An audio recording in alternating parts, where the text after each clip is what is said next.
Hello friends, this is Jitendra Kabir and welcome to JK learning point. दोस्तों, REET के हम previous year papers को solve कर रहे थे। आज बाल मनोविज्ञान एवं शिक्षा शास्त्र का 2021 वाले पेपर को सॉल्व करेंगे और ये आखिरी आपका सेट है। ठीक है, इसमें हम चाइल्ड डेवलपमेंट एंड पेडागोजी के 30 प्रश्नों को सॉल्व करने वाले हैं। और अभी तक अगर आपने चैनल को सब्सक्राइब नहीं किया तो चैनल को सब्सक्राइब कर लीजिए और चलिए शुरू करते हैं। आपके सामने स्क्रीन पर पहला प्रश्न है। एनसीएफ 2005 के अनुसार गणित शिक्षण का प्रमुख उद्देश्य है। तो आपको बता दें कि एनसीएफ ने कहा है कि जो गणित शिक्षण ऐसा होना चाहिए कि जिसके द्वारा बच्चों के सोच का गणितीकरण हो। बच्चे अपनी दिनचर्या में गणित को सोच सके, प्रयोग कर सके। ऐसा नहीं कि आप सिर्फ सूत्रों को याद कराएं, गणित को रटवाएं, एल्गोरिदम को कंठस्थ करा दें। ऐसा बिल्कुल नहीं। एनसीएफ कहता है कि जो बच्चे के सोच का गणितीकरण करना है और उनके डेली लाइफ का हिस्सा बनाना है। तो आइए ऑप्शंस को देखते हैं। पहला ऑप्शन है शिक्षकों के प्रशिक्षण का। तो ऐसा बिल्कुल नहीं। कक्षा कक्ष अधिगम का, ये भी बिल्कुल नहीं। बालक के चिंतन का गणितीकरण, हाँ जी, बालक के सोच का मैथमेटाइजेशन ऑफ चाइल्ड्स थिंकिंग। ठीक है, गणित शिक्षण का यही प्रमुख उद्देश्य है एनसीएफ 2005 के अनुसार। तो ऑप्शन नंबर सी सही है क्वेश्चन नंबर 1 के लिए। बढ़ते हैं क्वेश्चन नंबर 2 पे। क्वेश्चन नंबर 2 है,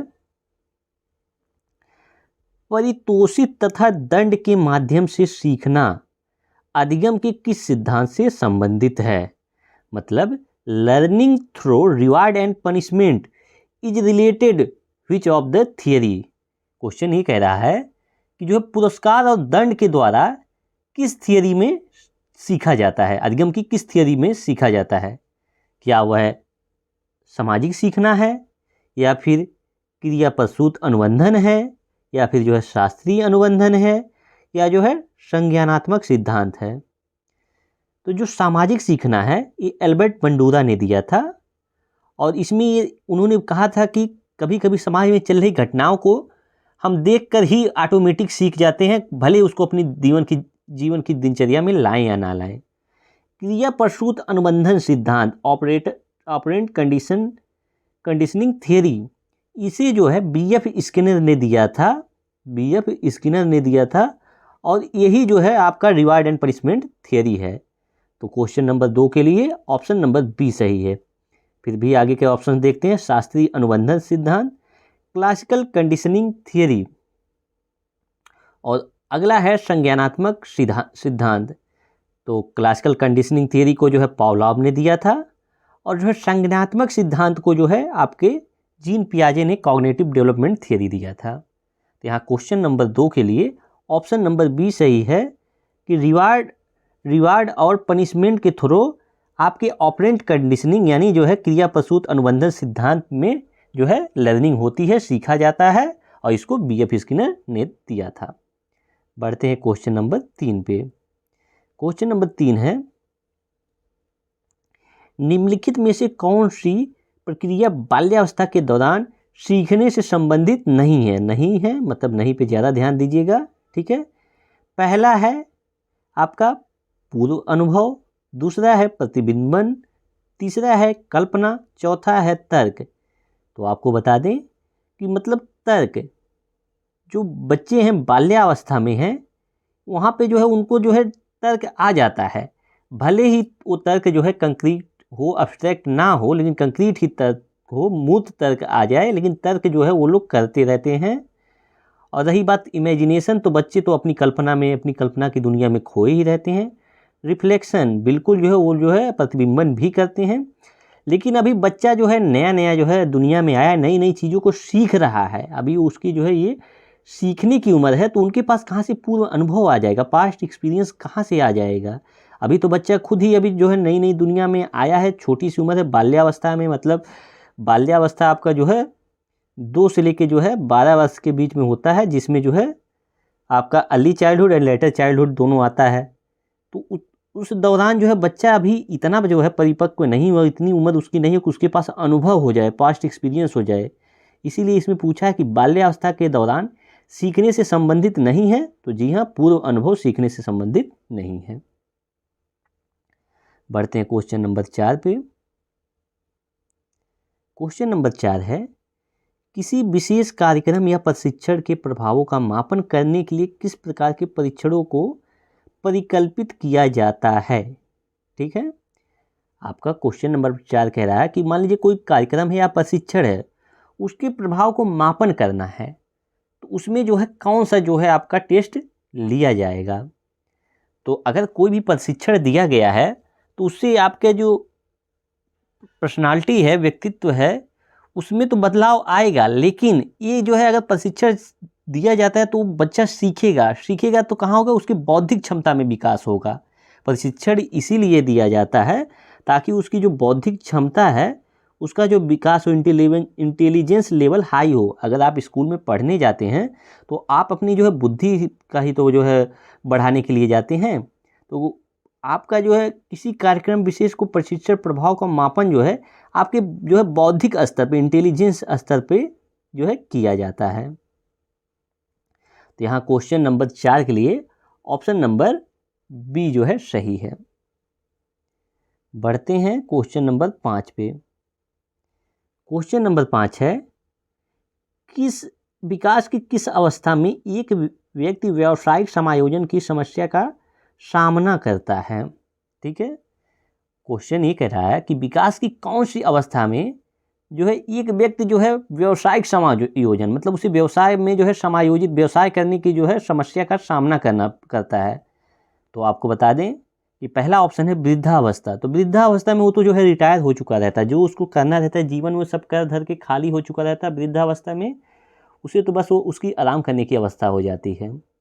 बाल्यावस्था है, बाल्यावस्था में तो बच्चा जो है बहुत छोटा है, वो अभी व्यवसाय क्या करेगा, वो तो अपने माता पिता पे आश्रित है। शिशु अवस्था में वो तो एकदम से अपने माता पिता पे आश्रित है, सारी क्रियाएं उसके माता पिता ही उसकी देखते हैं। किशोरावस्था ही ऐसी अवस्था है जहाँ पे जो है बच्चों को अपने करियर की टेंशन होती है, व्यवसाय की टेंशन होती है, मैं क्या हूँ, कैसे हूँ, इन सब की जो है चिंता रहती है। इसी वजह से स्टैनली हॉल ने किशोरावस्था को तनाव, तूफान एवं संघर्ष की अवस्था कहा है। तो क्वेश्चन नंबर 5 के लिए ऑप्शन नंबर बी सही है कि किशोरावस्था में व्यक्ति को व्यावसायिक समायोजन की समस्या का सामना करना पड़ता है। तो बढ़ते हैं क्वेश्चन नंबर 6 पे। क्वेश्चन नंबर 6 है,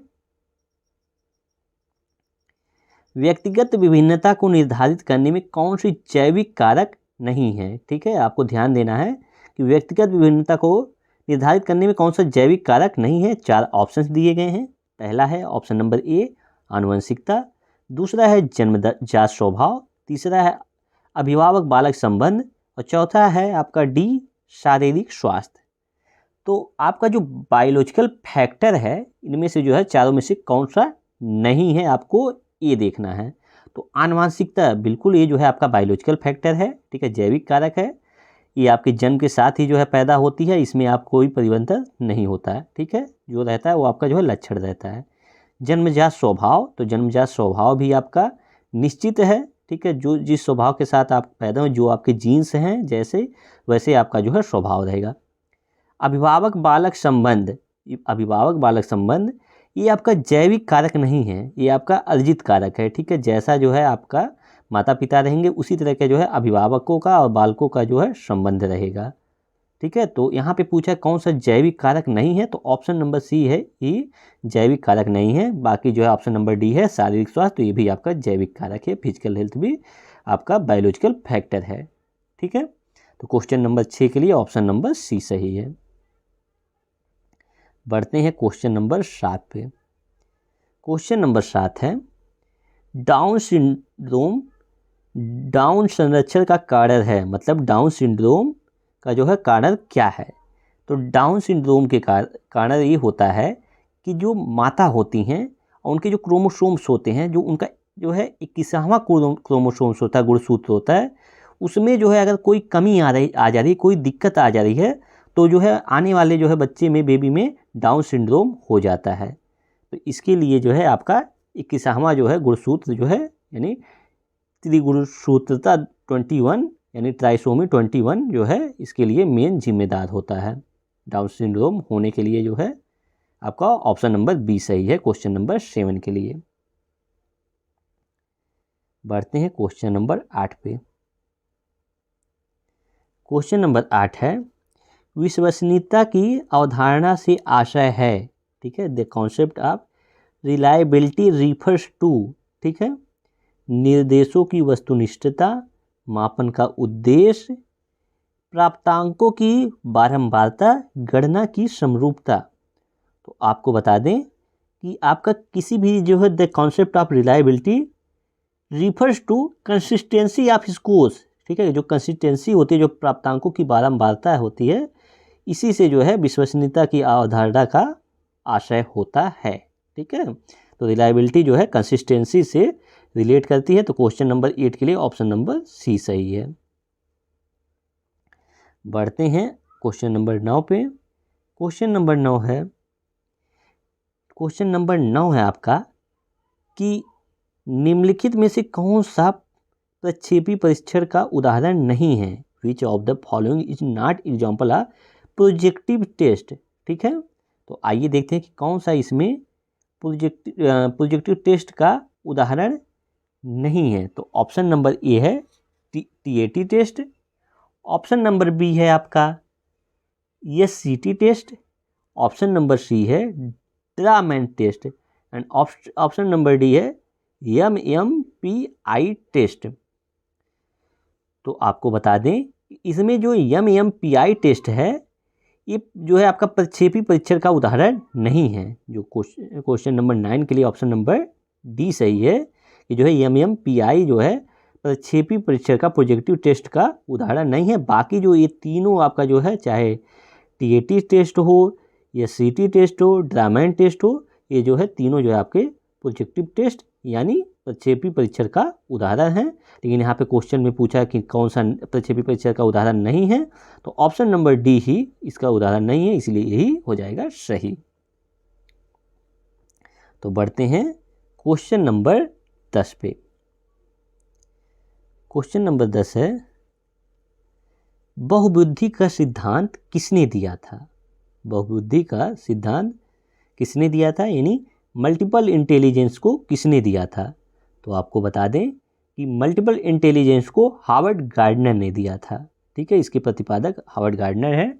इन्होंने बताया था कि बुद्धि के जो है कई स्वरूप होते हैं, कई प्रकार होते हैं, और जिसमें इन्होंने बुद्धि को जो है 8 पार्ट में डिवाइड किया था, ठीक है।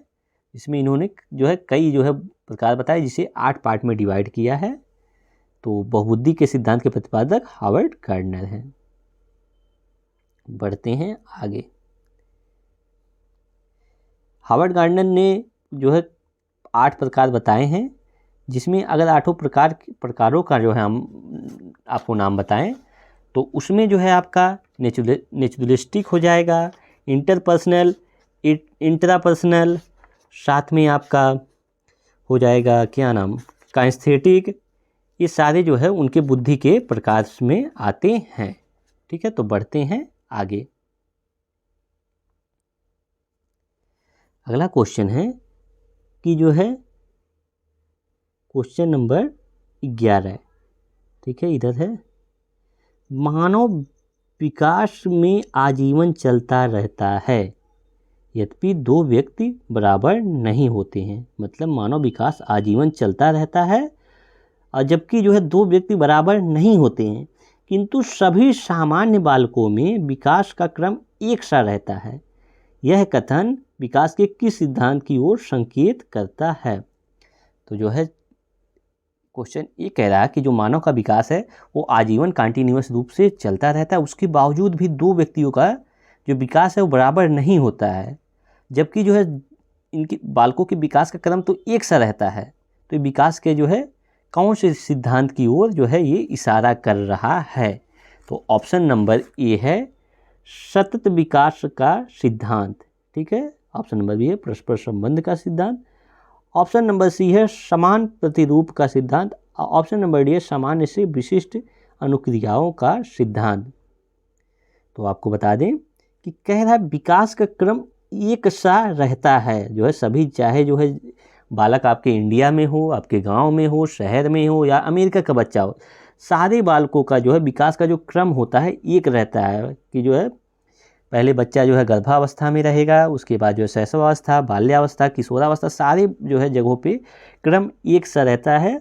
मतलब ये जो उनका जो है प्रतिरूप रहता है वो समान रहता है, तो इसी को जो है हम कहते हैं समान प्रतिरूप का सिद्धांत। ठीक है, कि चाहे जहाँ का रहे उनका प्रतिरूप जो है पैटर्न जो है वो सेम ही रहेगा, जो है डेवलपमेंट का जो पैटर्न होगा वो सेम रहेगा।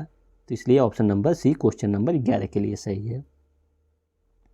बढ़ते हैं क्वेश्चन नंबर 12।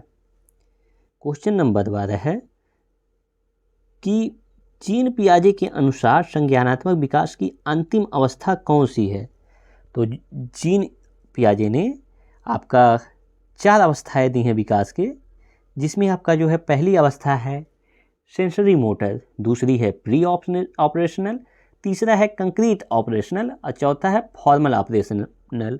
अगर इसको हिंदी में कहें तो पहला संवेदी पेशी अवस्था, दूसरा है पूर्व संक्रियात्मक अवस्था, तीसरा है मूर्त संक्रियात्मक अवस्था और चौथा है अमूर्त संक्रियात्मक अवस्था। तो इसमें पूछ रहा अंतिम यानी चौथी अवस्था आपकी कौन है, तो है अमूर्त संक्रियात्मक अवस्था। तो क्वेश्चन नंबर 12 के लिए ऑप्शन नंबर बी सही है।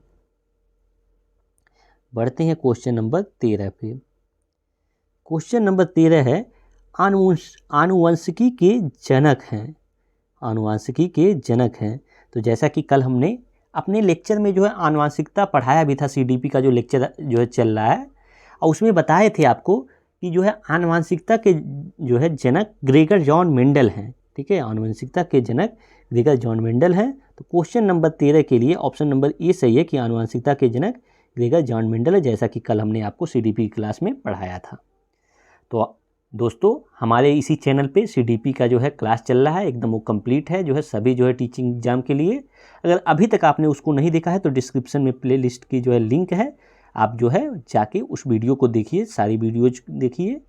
और अभी तक अगर चैनल को सब्सक्राइब नहीं किए तो सब्सक्राइब भी कर लीजिए। बढ़ते हैं क्वेश्चन पे। क्वेश्चन है अगला, क्वेश्चन नंबर 14।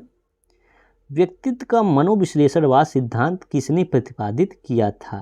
ठीक है, who प्रोपाउंड the psycho analytical theory of personality. ठीक है, तो आपको बता दें कि मनोविश्लेषणवाद के जो जनक हैं वो आपके सिगमंड फ्रायड हैं। ठीक है, फ्रायड ने जो है मनोविश्लेषणवाद का जो है नियम दिया था, जिसमें उन्होंने मन के जो है 3 प्रकार बताए थे, चेतन मन, अवचेतन मन, अचेतन मन, जिसको अंग्रेजी में कॉन्शियस माइंड, और जो है फिर उसके बाद सेमी कॉन्शियस माइंड, और तीसरा है आपका अनकॉन्शियस माइंड। ठीक है, मन की जो इन्होंने 3 अवस्थाएं बताई थी, उसी में जो है इन्होंने इद, ईगो और सुपर ईगो भी दिया था। ठीक है, तो मनोविश्लेषणवाद के जो है सिद्धांत के प्रतिपादक सिगमंड फ्रायड हैं। वही बात करें जो है अब्राहम मैस्लो की और कार्ल रोजर्स की, तो ये लोग मानवतावाद के जनक हैं। जीन पियाजे जो है संज्ञानात्मक जो है विकास के जो है कॉग्निटिव डेवलपमेंट के जो है जनक हैं। ठीक है, तो ये तो यहाँ पे पूछा नहीं, यहाँ पे पूछा है कि जो है मनोविश्लेषणवाद के जनक, तो वो आपके सिगमंड फ्रायड हैं। क्वेश्चन नंबर, अब बढ़ते हैं 15 पे। क्वेश्चन नंबर 15 है कि आपका एक जो है 10 वर्षीय बालक है। ठीक है, एक 10 वर्षीय बालक की मानसिक आयु 12 है, उसकी बुद्धि लब्धि क्या होगी।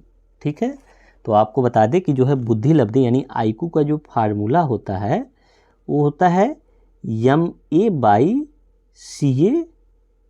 × 100। ठीक है, ये बुद्धि लब्धि का फार्मूला होता है। ठीक है, MA/CA × 100। तो MA यहाँ पे जो है आपकी जो है मानसिक आयु होती है, CA आपकी जो है मतलब यहाँ पे आपका MA मेंटल एज है, CA आपकी क्रोनोलॉजिकल एज है। ठीक है, तो आइए जो है देखते हैं कि कितना आता है। ठीक है, तो यहाँ पे जो है कह रहा कि 10 वर्षीय बालक की मानसिक आयु जो है 12 है। ठीक है, तो यहाँ पे जो है आपकी जो मेंटल एज है वो जो है 12 है। ठीक है, और चूँकि बालक की जो वास्तविक आयु है क्रोनोलॉजिकल एज है वो आपका 10 है। ठीक है, तो जो है अगूड़े में जो है 100 होता है, तो यहाँ पे जो है 1 0 से 1 0 कट गया और जो है बचा क्या आपका 12 × 10, तो 12 दहिया में 120। तो यहाँ पे आपका 120 जो है आंसर हो जाएगा। ठीक है, 12 दहिया में 120 हो जाएगा, वही आपका आंसर हो जाएगा। तो क्वेश्चन नंबर 15 के लिए ऑप्शन नंबर सी सही है, 120 इसकी जो है बुद्धि लब्धि होगी 10 वर्षीय बालक की, जिसकी मानसिक आयु 12 है। तो बढ़ते हैं अब क्वेश्चन नंबर 16 पे। क्वेश्चन नंबर 16 है, शिक्षण अधिगम का मनोवैज्ञानिक आधार किस पर निर्भर करता है? ठीक है, पहला है अध्यापन शैली पे, दूसरा बी है विषय वस्तु पे, सी है भाषा पे, डी है सामाजिक आर्थिक स्तर पे। तो आपका जो साइकोलॉजिकल बेसिस है टीचिंग लर्निंग का, वो आपका टीचिंग स्टाइल पे डिपेंड करता है। ठीक है, टीचिंग स्टाइल पे डिपेंड करता है कि जो है टीचर कैसे जो है सिखा रहा है, टीचर कैसे पढ़ा रहा है, उसी पे आपका जो है पूरा जो है मनोवैज्ञानिक शिक्षण अधिगम का मनोवैज्ञानिक आधार निर्भर करता है कि जो है शिक्षक की अध्यापन शैली कैसी है। तो क्वेश्चन नंबर 16 के लिए ऑप्शन नंबर ए सही है। तो बढ़ते हैं क्वेश्चन नंबर 17 पे। क्वेश्चन नंबर 17 है, आरटी अधिनियम 2009 के अनुसार प्राथमिक विद्यालयों में विद्यार्थी अध्यापक अनुपात होना चाहिए। तो आरटी एक्ट 2009 के अनुसार पूछ रहा है कि जो है स्टूडेंट और जो टीचर का रेशियो है वो क्या होना चाहिए। ठीक है, स्टूडेंट और जो है टीचर का रेशियो क्या होना चाहिए। तो आपको बता दें कि आरटी एक्ट 2009 के अनुसार छात्र शिक्षक अनुपात 30:1 होना चाहिए, मतलब 30 जो है छात्रों पे एक शिक्षक होना अनिवार्य है। तो यहाँ पे जो है ऑप्शन नंबर डी सही है कि यहाँ पे 30:1 दिया है। आपको बता दें कि आरटी एक्ट 2000 में सन 2009 में तो पास हुआ था, लेकिन ये जो है ग्राउंड लेवल पे लागू 1 अप्रैल सन 2010 को हुआ था। तो कई बार क्वेश्चन पूछ लेता है कि जो है आरटी एक्ट लागू कब हुआ था, तो लागू 2010 में हुआ था। इस बात को आप लोग ध्यान रखिएगा। तो यहाँ क्वेश्चन नंबर 17 के लिए ऑप्शन नंबर डी सही है कि 30 छात्रों पर एक शिक्षक की आवश्यकता होती है आरटी एक्ट के अनुसार। बढ़ते हैं क्वेश्चन नंबर 18 पे। मध्यावधि परीक्षण का उदाहरण है। ठीक है, आपका जो मिड टर्म एग्जाम होता है, मतलब हाफ ईयरली जो एग्जाम होता है, उसका जो है उदाहरण है। ठीक है, तो क्या है?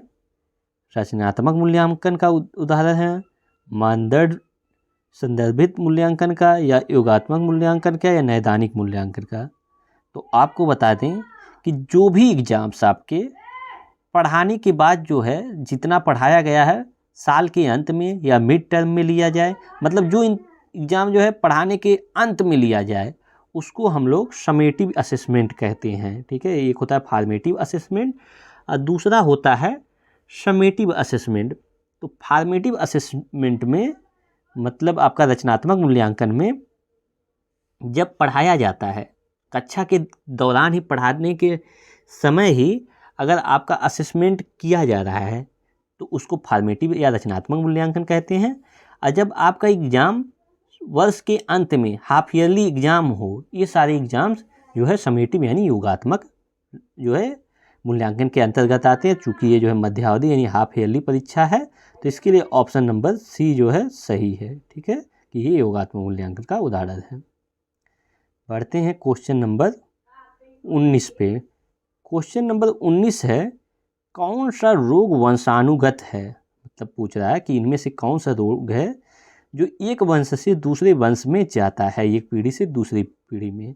तो ऑप्शन नंबर ए है ADHD, बी है फिनाइल कीटोनूरिया, ठीक है, और सी है पार्किंसन डिसीज, और जो है डी है HIV एड्स। तो आपको बता दें कि यहाँ पे जो ADHD है एक विकार है, ऐसा ही नहीं कि जो है वंशानुगत होता है। पार्किंसंस का भी वही हाल है, HIV का भी वही हाल है। लेकिन यहाँ पे आपका जो ऑप्शन नंबर बी है फिनाइल कीटोनूरिया, ये जो ऑप्शन है ये आपका रोग वंशानुगत होता है। ठीक है, ये जो फिनाइल कीटोनूरिया एक जो है बहुत ही दुर्लभ बीमारी है जिसमें शरीर को जो है प्रोटीन को पचा ही नहीं पाता है। ठीक है, इस बीमारी में शरीर में जो है प्रोटीन का पाचन सही से नहीं हो पाता है, यही वंशानुगत होता है। अगर एक पीढ़ी में तो अगली पीढ़ी में भी ये रोग जाएगा। तो क्वेश्चन नंबर 19 के लिए ऑप्शन नंबर बी सही है। बढ़ते हैं क्वेश्चन नंबर 20 पे। क्वेश्चन नंबर 20 है, निम्न में से कौन सा बुद्धि का निष्पादन परीक्षण है? Which of the following is a performance test of intelligence? ठीक है, ऑप्शन ए है भाटिया बैटरी टेस्ट, बी है रोसरा परीक्षण, सी है WAIS परीक्षण, एवं डी है रेमन का SPM जो है परीक्षण। तो आपको बता दें कि जो बुद्धि का जो है इंटेलिजेंस का जो निष्पादन यानी परफॉर्मेंस टेस्ट होता है वो भाटिया बैटरी टेस्ट में होता है। तो क्वेश्चन नंबर बी के लिए ऑप्शन नंबर ए सही है कि भाटिया बैटरी टेस्ट में बुद्धि का जो है निष्पादन परीक्षण है। ठीक है, बढ़ते हैं क्वेश्चन नंबर 21 पे। क्वेश्चन नंबर 21 है, उपचारात्मक शिक्षण किस प्रकार के बालकों के लिए प्रयुक्त होता है? ठीक है, तो देखिए उपचारात्मक शिक्षण का मतलब होता है रेमेडियल टीचिंग। ऐसी टीचिंग जहाँ पर किसी भी जो है बालक को अगर वो जो है उसको पढ़ाया गया और उसको जो है शिक्षण में होने वाली जो कठिनाई होती है उसको जो है जानने के लिए जो है उपचारात्मक शिक्षण किया जाता है, रेमेडियल टीचिंग किया जाता है। ठीक है, और जो है कठिनाइयों को जानकर ताकि शिक्षक जो है उसका उन कठिनाइयों का समाधान निकाले। ठीक है, और उसमें जो है कई चीज़ें जो है शिक्षक जानता है, जैसे जो है कि बच्चा कहीं उच्चारण में तो कोई गलती नहीं कर रहा है, या लिखने में कोई जो है दोष तो नहीं है उसके, कोई गलत तो नहीं लिख रहा है, या फिर धीमी गति से सीख रहा है। ठीक है, ताकि उसको जो है एक उचित मार्गदर्शन दिया जा सके। तो आइए देखते हैं ऑप्शंस को, उपचारात्मक शिक्षण का कौन से बालकों के लिए प्रयुक्त है। तो तेज़ी से सीखने वाले, तो जो बच्चा ऑलरेडी तेज़ी से सीख रहा है तो उसको उपचारात्मक शिक्षण की कौन ज़रूरत है, वो तो ऑलरेडी अच्छा है। धीमी गति से सीखने वाले बालक, तो बिल्कुल धीमी गति से जो बालक सीखते हैं उनको उपचारात्मक शिक्षण की आवश्यकता होती है ताकि उनको भी जो है मुख्य धारा में लाया जा सके। प्रतिभाशाली बालक, तो बिल्कुल नहीं, वो तो ऑलरेडी सीखने में बहुत तेज होते हैं। रचनात्मक वाले बालक भी, वो भी पढ़ने में तेज होते हैं। तो उपचारात्मक शिक्षण की आवश्यकता आपको धीमी गति से सीखने वाले बालकों के लिए आवश्यक होती है। तो क्वेश्चन नंबर 21 के लिए ऑप्शन नंबर बी सही है। बढ़ते हैं क्वेश्चन नंबर 22 पे। क्वेश्चन नंबर 22 है, शिक्षण की खेल कूद विधि किस सिद्धांत पर आधारित है? ठीक है, शिक्षण की खेल कूद विधि किस जो है सिद्धांत पर आधारित है? The playway method of teaching is based on. ठीक है, पहला है ऑप्शन नंबर ए शिक्षण विधियों के सिद्धांत पर, बी है वृद्धि और विकास के सिद्धांत पर, सी है शिक्षण का सामाजिक शास्त्रीय सिद्धांत, और डी है शिक्षण शारीरिक शिक्षा कार्यक्रम। तो आपको बता दें कि जो प्लेवे मेथड होता है, जो खेल कूद विधि होता है, उसका मेन उद्देश्य होता है कि बच्चे के जो है उचित वृद्धि और विकास हो, जो बच्चे का जो है शारीरिक मानसिक सांवेगिक जितने विकास हों वो अच्छे से हों। तो खेल कूद विधि का जो है मेन जो है मोटिव यही होता है कि बच्चे के जो है ग्रोथ एंड डेवलपमेंट है वो अच्छा हो। ठीक है, तो क्वेश्चन नंबर 22 के लिए ऑप्शन नंबर बी सही है। बढ़ते हैं क्वेश्चन नंबर 23 पे। क्वेश्चन नंबर 23 है, एनसीएफ 2005 की राष्ट्रीय स्टीयरिंग समिति के अध्यक्ष कौन थे? Who was the chairman of national steering committee on NCF 2005? तो एनसीएफ 2005 के राष्ट्रीय स्टीयरिंग समिति के अध्यक्ष आपके प्रोफेसर यशपाल थे। तो क्वेश्चन नंबर 23 के लिए ऑप्शन नंबर सी सही है। ठीक है, बढ़ते हैं अब आगे। RT act 2009 is the children of which age group? मतलब कहने का ये है कि आरटी अधिनियम 2009 किस आयु समूह के बालकों के लिए बनाया गया है? तो ये आपका 6 वर्ष से लेकर 14 वर्ष के जो है बालकों के लिए आरटी एक्ट बनाया गया था। आरटी एक्ट जो है कहता है कि जो है हर बच्चे को 6 से 14 वर्ष के बीच जितने बच्चे आते हैं उनको निःशुल्क और अनिवार्य शिक्षा का अधिकार है। ठीक है, बच्चे को, जितने भी बच्चे हैं सबको निःशुल्क शिक्षा मिले और अनिवार्य शिक्षा मिले। जो नॉर्मल चाइल्ड है, जो अच्छा, जो सामान्य जो है बालक है, उसके लिए तो 6 से 14 वर्ष है। लेकिन मान लीजिए कोई विकलांग बालक है तो उसके लिए ये एज जो है 6 वर्ष से लेके 18 वर्ष कर दिया जाता है। उनके लिए जो है 4 वर्ष बढ़ा दिया जाता है। ऐसा RT एक्ट 2009 में वर्णित है कि जो विकलांग बालक होते हैं उनके लिए जो है 6 वर्ष से 18 वर्ष के लिए निःशुल्क और अनिवार्य शिक्षा का अनिवार्य है, और बाकी बच्चों के लिए जो 6 वर्ष से 14 वर्ष के बच्चों के लिए अनिवार्य शिक्षा का अनिवार्य है, मतलब अधिकार है। ठीक है, तो बढ़ते हैं क्वेश्चन नंबर 25 पे। निम्नलिखित में से कौन सा दैहिक अभिप्रेरक नहीं है? ठीक है, which one of the following is not the psychological motive? ठीक है, कौन सा जो है आपका साइकोलॉजिकल मोटिव नहीं है, दैहिक अभिप्रेरक नहीं है? इसका मतलब ये है कि कौन सी ऐसी जो है चार ऑप्शंस में से कौन सी ऐसी क्रियाएं हैं जो आपके देह हैं, मतलब शरीर से जो है संबंधित नहीं है। तो आइए देखते हैं। जो मतलब ऑटोमेटिक हो, जन्मजात हो, ठीक है, जो अर्जित नहीं हो, जो आपको ऑटोमेटिक आपके बॉडी में रहती ही हैं। ठीक है, तो आइए देखते हैं। ऑप्शन नंबर ए है उपलब्धि, बी है भूख, सी है प्यास, डी नींद। तो जी हाँ, नींद आपके लिए जो है बहुत ज़रूरी है। ठीक है, ये आपके जो है दैहिक अभिप्रेरक नहीं है पूछा है, बिल्कुल आपका दैहिक अभिप्रेरक ही है, साइकोलॉजिकल मोटिव है, नीड है। प्यास भी जो है आपके लिए जो है दैहिक अभिप्रेरक है, मतलब साइकोलॉजिकल मोटिव है। भूख भी जो है आपके लिए वही है। लेकिन जो उपलब्धि है ये आपकी अर्जित अभिप्रेरक है। ठीक है, जो अचीवमेंट है ये अर्जित होता है, ये आपके शरीर से संबंधित नहीं है। ये आप अपने लिए जो है आप चाहें तो जो है इसको उपलब्धि को अर्जित करें या ना करें, ये आपके ऊपर फ्री है, जो है छूट है। बाकी तीनों ऑप्शंस जो हैं ये आपको जो है मजबूरी है कि आपको जो है अगर जीवित रहना है तो ये सब सारी चीज़ें करना ही पड़ेगा। लेकिन उपलब्धि जो है ये दैहिक अभिप्रेरक नहीं है, ये आपका जो है फिजियोलॉजिकल नीड नहीं है। ठीक है, तो बढ़ते हैं आगे। क्वेश्चन नंबर 26 है, एल्बर्ट बंडूरा जो थे, एल्बर्ट बंडूरा द्वारा प्रस्तावित अधिगम का सिद्धांत है। ठीक है, तो क्या शास्त्रीय अनुबंधन सिद्धांत है, यानी क्लासिकल कंडीशनिंग थियरी है? बिल्कुल नहीं। संज्ञानात्मक सिद्धांत है? ये भी नहीं है। अंतर्दृष्टि सिद्धांत है? ये भी नहीं है। सामाजिक अधिगम सिद्धांत है? तो हाँ जी, यही जो है एल्बर्ट बंडूरा ने दिया था। ठीक है, एल्बर्ट बंडूरा ने सामाजिक अधिगम सिद्धांत दिया था। बाकी भी आपको तीनों ऑप्शंस बता दें। शास्त्रीय अनुबंधन सिद्धांत, क्लासिकल कंडीशनिंग थियरी, ठीक है, इसको जो है पावलोव ने दिया था। संज्ञानात्मक विकास का यानी कॉग्निटिव डेवलपमेंट का जो सिद्धांत है उसे जीन पियाजे ने दिया था। अंतर्दृष्टि यानी सूझ का सिद्धांत, इंसाइट लर्निंग, ठीक है, इसको जो है आपके कोहलर ने दिया था। और जो सामाजिक सिद्धांत है इसको ही एल्बर्ट बंडूरा ने दिया था। तो क्वेश्चन नंबर 26 के लिए ऑप्शन नंबर डी सही है।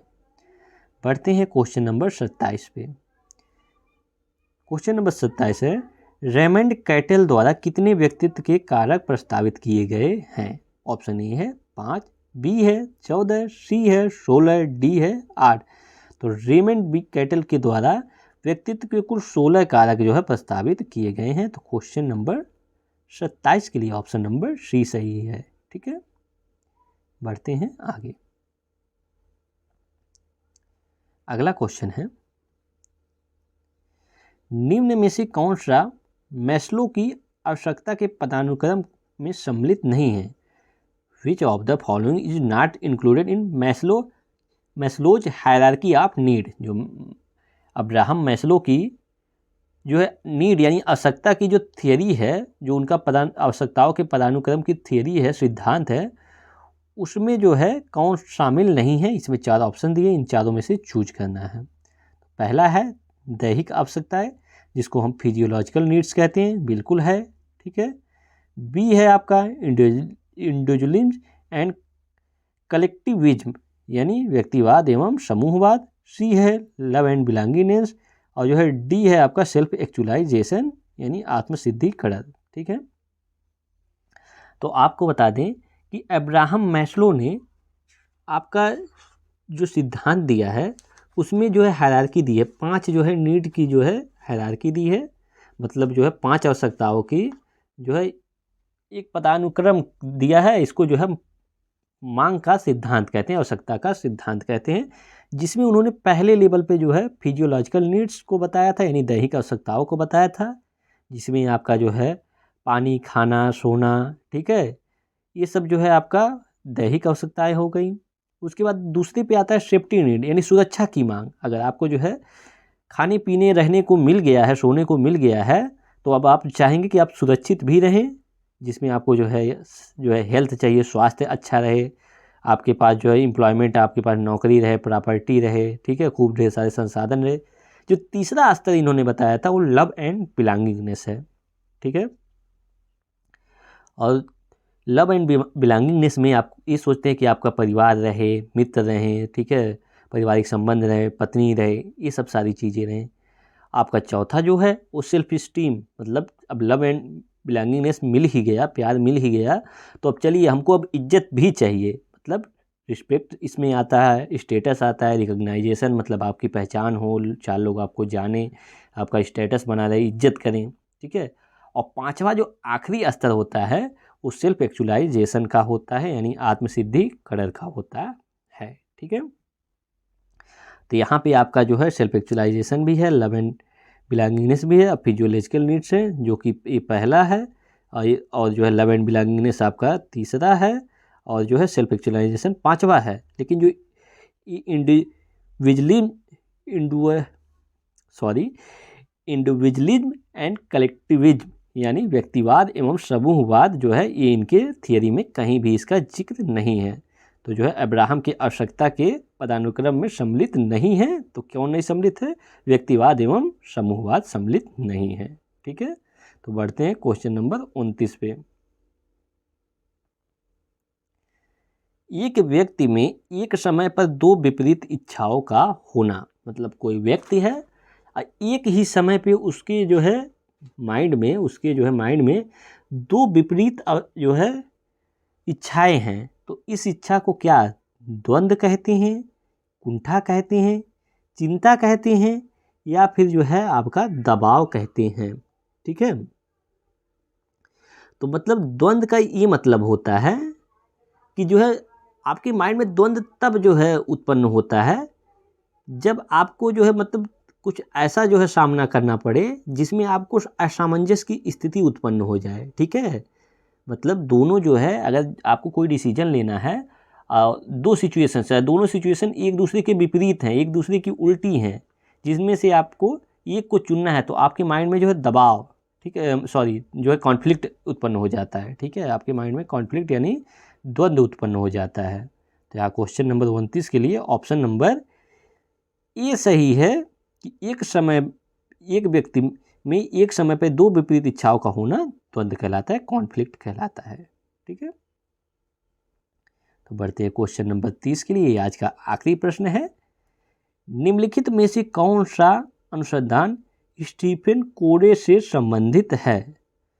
तो ऑप्शन नंबर ए है आधारभूत अनुसंधान, ठीक है, बी है व्यवहारात्मक अनुसंधान, सी है वैज्ञानिक अनुसंधान, और डी है क्रियात्मक अनुसंधान यानी एक्शन रिसर्च, ठीक है।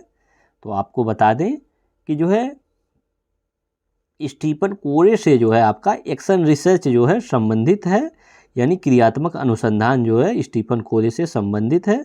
तो क्वेश्चन नंबर 30 के लिए ऑप्शन नंबर डी सही है। तो बस आज की वीडियो में बस इतना ही। इस वीडियो को देखने के लिए आपको बहुत बहुत धन्यवाद, और अभी तक अगर चैनल को सब्सक्राइब नहीं किए हैं तो प्लीज़ ऐसी ही महत्वपूर्ण वीडियो पाने के लिए चैनल को सब्सक्राइब कर लीजिए। Thank you.